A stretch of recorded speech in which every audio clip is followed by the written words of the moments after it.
Quelle est la différence entre le Bitcoin et les monnaies fiat?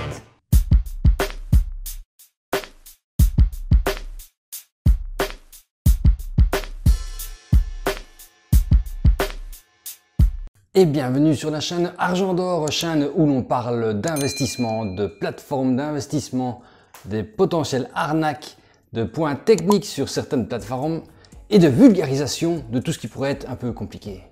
Et n'oublie pas, si tu es intéressé par la chaîne, n'hésite pas à t'abonner. Tu auras toutes les nouvelles pour les nouvelles vidéos et tu seras le premier averti et ça fera avancer tout le monde et la chaîne aussi. Tout le monde sera content. Magnifique, merci. Oui, il faut bien comprendre la différence entre les monnaies fiat, donc c'est-à-dire les monnaies euro, dollars, etc. et la crypto-monnaie que tout le monde appelle souvent le Bitcoin. Mais le Bitcoin n'est une crypto-monnaie parmi tant d'autres de crypto-monnaies. Mais c'est la première crypto-monnaie qui est sortie, donc c'est elle qui dirige un petit peu le bal. Il y a énormément de similitudes entre la monnaie fiat classique et les crypto-monnaies. Mais alors la crypto-monnaie offre également des avantages. La plus grosse similitude est que les deux peuvent être utilisés pour des paiements, pour effectuer des paiements ou comme réserve de valeur. Les deux reposent sur la confiance généralement des consommateurs et peut servir comme moyen d'échange. Ça c'est un deuxième point de similitude entre les deux. Et alors la monnaie fiat est émise et contrôlée par les banques centrales et les gouvernements. Tandis que le Bitcoin, lui, il est produit et distribué par le processus appelé le mining et n'est contrôlé par aucune autorité centrale. On peut faire confiance au Bitcoin puisqu'il est infalsifiable et ne peut être dépensé qu'une seule fois. Une transaction Bitcoin ne peut être inversée, annulée ou rétrofacturée. Une fois que vous l'avez envoyé, le Bitcoin, il est envoyé. Si vous vous trompez d'adresse, il est perdu. Les crypto-monnaies et les devises classiques possèdent deux caractéristiques majeures. Elles assurent de 1 le paiement sans friction entre deux parties et constituent des réserves de valeur, c'est le deuxième point.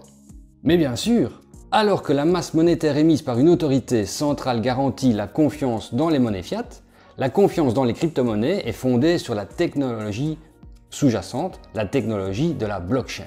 Lorsque vous achetez un objet avec de la monnaie fiat, vous devez compter sur une autorité fiable telle que la Banque Centrale Européenne, la BCE, ou une institution gouvernementale pour jouer le rôle d'intermédiaire qui garantit la valeur de la devise.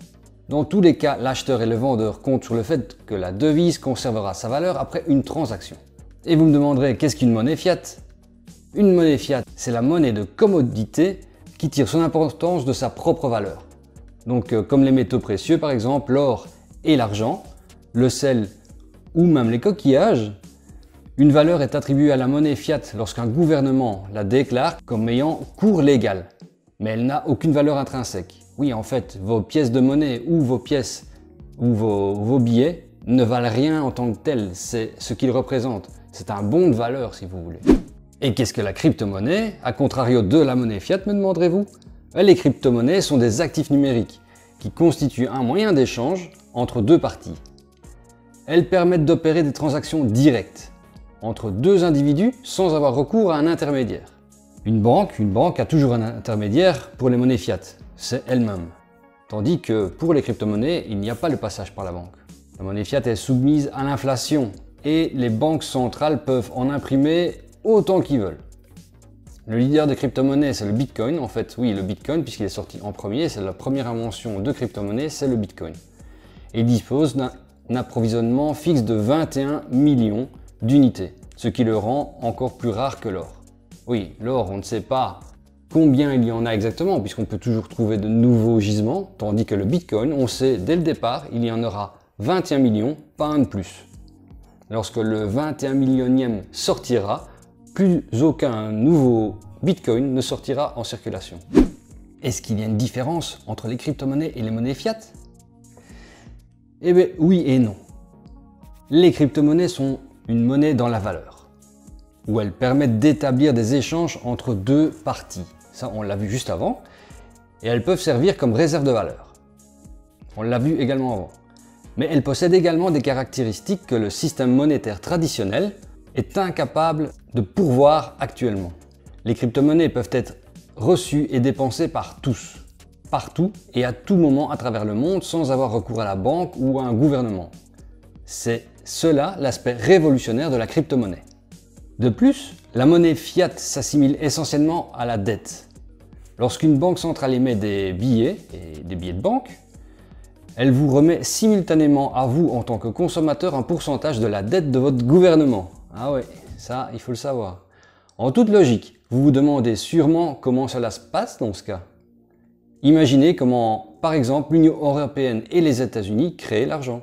Le gouvernement génère la plus grosse partie de la monnaie en contractant des dettes ou des prêts. La banque, elle crée de l'argent lorsque nous empruntons. Prenez l'exemple du dollar américain, si aucun prêt n'est contracté, il n'y aurait probablement aucun dollar en circulation non plus. En d'autres termes, sans l'endettement des consommateurs auprès des banques, le dollar américain n'existerait même pas. Et si la majeure partie de la monnaie fiat semble découler de la dette, ce n'est pas du tout le cas du Bitcoin. La valeur intrinsèque de ce dernier dépasse la confiance de la communauté. Le Bitcoin ne repose pas sur un système d'endettement. Sa valeur se résume à son efficacité en tant que moyen d'échange. C'est un système technologique. Le Bitcoin a établi une nouvelle forme de confiance pour le futur de notre système monétaire mondial. Le système derrière le Bitcoin est totalement transparent et basé sur les algorithmes et le consensus effectué par les utilisateurs. En gardant tout ça à l'esprit, quel est le meilleur moyen pour vous pour payer à l'avenir? Est-ce que le Bitcoin sera la monnaie de l'avenir ou est-ce que cela restera la monnaie fiat? Vous pouvez mettre vos commentaires et expliquer selon vous préférez monnaie fiat ou Bitcoin. Et voilà, la vidéo est terminée. J'espère que tu auras compris maintenant ce qu'est la crypto-monnaie, le Bitcoin et une différence à faire avec la monnaie fiduciaire, les monnaies fiat. Allez, on se retrouve pour la prochaine vidéo. Ciao!